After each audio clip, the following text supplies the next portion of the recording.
La oración del corazón, taller de espiritualidad vía Zoom, sábado 26 de septiembre por la mañana, conferencia ¿Por qué no puedo perdonar?, lunes 5 de octubre por la noche, ambos impartidos por tu servidor Mauricio Pérez. Más informes e inscripciones en el sitio semillasparalavida.org. Medita, aprende, apasionate por nuestra fe.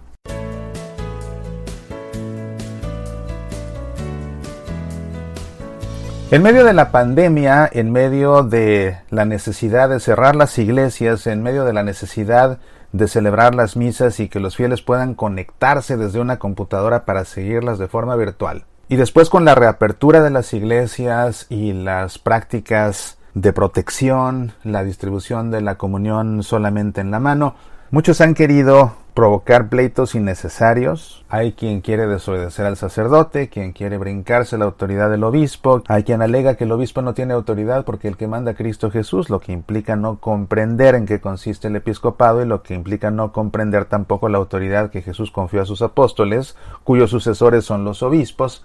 Hay incluso quien ha querido, o quienes han querido, porque son muchos, tomar palabras del cardenal Sará, que es el prefecto de la Congregación para el Culto Divino y Disciplina de los Sacramentos, para ponerlo en contra del Papa en las redes sociales, como si los dos discreparan en este tema tan delicado y tan importante. Bueno, para salir de dudas y para dejar claro qué es lo que está pidiendo la Iglesia, el cardenal Robert Sará ha escrito una carta a los presidentes de las conferencias episcopales de la Iglesia Católica en todo el mundo sobre la celebración de la liturgia durante y después de la pandemia del COVID-19. Y es una carta escrita por el cardenal Sará que ha sido publicada por órdenes del Papa Francisco, lo cual deja clara la sincronía en el sentir tanto del Papa como del prefecto de la Congregación para el Culto Divino y Disciplina de los Sacramentos. Esta carta fue publicada muy recientemente, el 3 de septiembre apenas, y por no leer los contenidos de las cartas, hay quien ya le está circulando en las redes sociales dando encabezados que dan a entender que lo que está pidiendo, si no es que exigiendo la Santa Sede, es que ya se reabran las iglesias y que ya todo el mundo vuelva a celebrar como antes.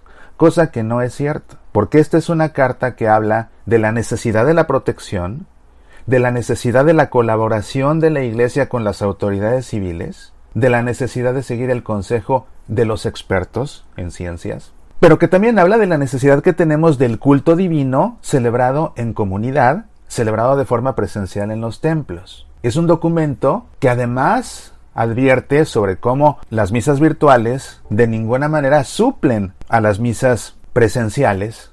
Es un documento que además resalta que en casos de necesidad, como la guerra o como las pandemias, los obispos tienen autoridad de dar normativas provisionales y cómo todos tienen obligación de obedecerlos. Y por todas estas razones es que conviene conocer el contenido de esta carta y no quedarse solamente con los encabezados que la gente pone en las redes sociales. No puedo leer la carta extensa aquí en Semillas para la Vida porque no tenemos el tiempo para hacerlo. Pero te voy a leer todas las ideas principales de esta carta. Este extracto que te voy a leer lo que hace es presentar todas las ideas de esta carta y simplemente estoy omitiendo las explicaciones. Ya si quieres conocer las explicaciones, pues entonces busca el documento en internet y léelo completo. Pero lo que te voy a leer son las ideas que plantea esta carta, redactada por el cardenal Robert Sará, prefecto de la Congregación para el Culto Divino y Disciplina de los Sacramentos, y enviada a todos los presidentes de las conferencias episcopales de la Iglesia Católica por órdenes del Papa Francisco. La carta se llama Volvemos con alegría a la Eucaristía. La pandemia debida al virus COVID-19 ha producido alteraciones no solo en las dinámicas sociales, familiares, económicas, formativas y laborales, sino también en la vida de la comunidad cristiana, incluida la dimensión litúrgica. Para impedir el contagio del virus, ha sido necesario un rígido distanciamiento social que ha tenido repercusión sobre un aspecto fundamental de la vida cristiana. Donde 2 o 3 están reunidos en mi nombre, allí estoy yo en medio de ellos. La dimensión comunitaria tiene un significado teológico. Dios es relación de personas en la Trinidad Santísima. Crea al hombre en la complementariedad relacional entre hombre y mujer porque no es bueno que el hombre esté solo. Se relaciona con el hombre y la mujer y los llama a su vez a la relación con él. El Señor Jesús inició su ministerio público llamando a un grupo de discípulos para que compartieran con él la vida y el anuncio del reino. De este pequeño rebaño nace la iglesia.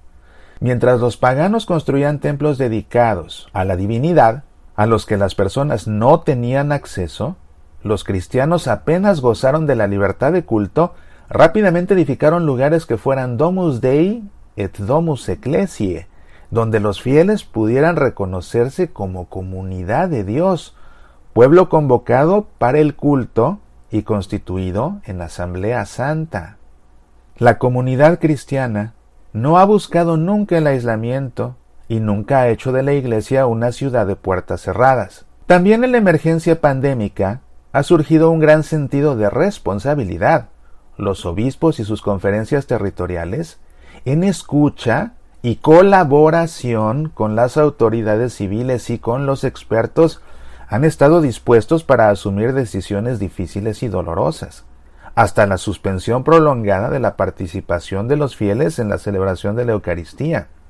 Esta congregación está profundamente agradecida a los obispos por el compromiso y el esfuerzo realizados por intentar dar una respuesta del mejor modo posible a una situación imprevista y compleja. Sin embargo, tan pronto como las circunstancias lo permitan, y te lo repito y subrayo yo, tan pronto como las circunstancias lo permitan, es necesario y urgente volver a la normalidad de la vida cristiana, que tiene como casa el edificio de la iglesia y la celebración de la liturgia, particularmente de la Eucaristía. Conscientes del hecho de que Dios no abandona jamás a la humanidad que ha creado y que incluso las pruebas más duras pueden dar frutos de gracia, hemos aceptado la lejanía del altar del Señor como un tiempo de ayuno eucarístico, útil para redescubrir la importancia vital, la belleza y la preciosidad inconmensurable. Tan pronto como sea posible, es necesario volver a la Eucaristía con el corazón purificado, con un asombro renovado, con un crecido deseo de encontrar al Señor, de estar con Él, de recibirlo para llevarlo a los hermanos en el testimonio de la vida plena de fe, de amor y de esperanza. No podemos vivir, ser cristianos, realizar plenamente nuestra humanidad sin la palabra del Señor. No podemos vivir como cristianos sin participar en el sacrificio de la cruz. No podemos sin el banquete de la Eucaristía, mesa del Señor a la que somos invitados como hijos y hermanos para recibir al mismo Cristo resucitado, presente en cuerpo, sangre, alma y divinidad en aquel pan del cielo. No podemos sin la comunidad cristiana, la familia del Señor. No podemos sin la casa del Señor, que es nuestra casa, sin los lugares santos en los que hemos nacido a la fe, donde hemos descubierto la presencia providente del Señor. No podemos sin el día del Señor, sin el domingo que da luz y sentido a la sucesión de los días de trabajo y de las responsabilidades familiares y sociales. Aun cuando los medios de comunicación desarrollen un apreciado servicio a los enfermos y a aquellos que están imposibilitados para ir a la iglesia, y han prestado un gran servicio en la transmisión de la Santa Misa en el tiempo en el que no había posibilidad de celebrarla comunitariamente, ninguna transmisión es equiparable a la participación personal o puede sustituirla. Más aún, estas transmisiones por sí solas corren el riesgo de alejar de un encuentro personal e íntimo con el Dios encarnado, que se ha entregado a nosotros no de modo virtual, sino realmente, diciendo: el que come mi carne y bebe mi sangre, habita en mí y yo en él. Este contacto físico con el Señor es vital, indispensable, insustituible. Una vez que se hayan identificado y adoptado las medidas concretas para reducir al mínimo el contagio del virus, es necesario que todos retomen su lugar en la asamblea de los hermanos, redescubran la insustituible preciosidad y belleza de la celebración, requieran y atraigan con el contagio del entusiasmo a los hermanos y hermanas desanimados, asustados, ausentes y distraídos durante mucho tiempo. Este dicasterio tiene la intención de reiterar algunos principios y sugerir algunas líneas de acción para promover un rápido y seguro retorno a la celebración de la Eucaristía. La debida atención a las normas higiénicas y de seguridad no puede llevar a la esterilización de los gestos y de los ritos, a la incitación incluso inconscientemente de miedo e inseguridad en los fieles. Se confía en la acción prudente, pero firme, de los obispos, para que la participación de los fieles en la celebración de la Eucaristía no sea reducida por parte de las autoridades públicas a una reunión, entre comillas, y no sea considerada como equiparable o incluso subordinada a formas de agregación recreativas. Las normas litúrgicas no son materia sobre la cual puedan legislar las autoridades civiles, sino solo las competentes autoridades eclesiásticas. Se facilita la participación de los fieles en las celebraciones, pero sin improvisados experimentos rituales y con total respeto de las normas contenidas en los libros litúrgicos. Se tenga cuidado, pues, de la dignidad de los lugares, de los objetos sagrados, de las modalidades celebrativas, según la autorizada indicación del Concilio Vaticano II. Se reconozca a los fieles el derecho a recibir el cuerpo de Cristo y de adorar al Señor presente en la Eucaristía en los modos previstos, sin limitaciones que vayan más allá de lo previsto por las normas higiénicas emanadas por parte de las autoridades públicas o de los obispos. Pedimos a los pastores que en sus catequesis insistan sobre la necesidad de la adoración. Por favor, pon atención a esto que sigue. Pon atención a esto que sigue. Yo lo he dicho muchas veces en Semillas para la Vida, lo he dicho muchas veces en las redes sociales y me he ganado el enojo de muchos. Esto lo está diciendo el cardenal Sará, lo está emitiendo la Congregación para el Culto Divino, por orden del Papa Francisco, así que pon atención, para que veas que no son cosas mías. Un principio seguro para no equivocarse es la obediencia. Yo mismo te he dicho, el que obedece no se equivoca, es un principio moral. Repito y te leo todo el párrafo entero. Un principio seguro para no equivocarse es la obediencia.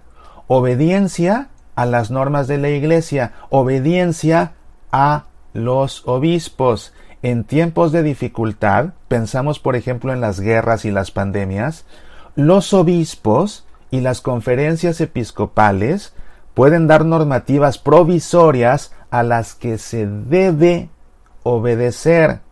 La obediencia custodia el tesoro confiado a la Iglesia. Estas medidas dictadas por los obispos y por las conferencias episcopales finalizan cuando la situación vuelve a la normalidad. La Iglesia continuará protegiendo la persona humana en su totalidad, es decir, cuerpo y alma.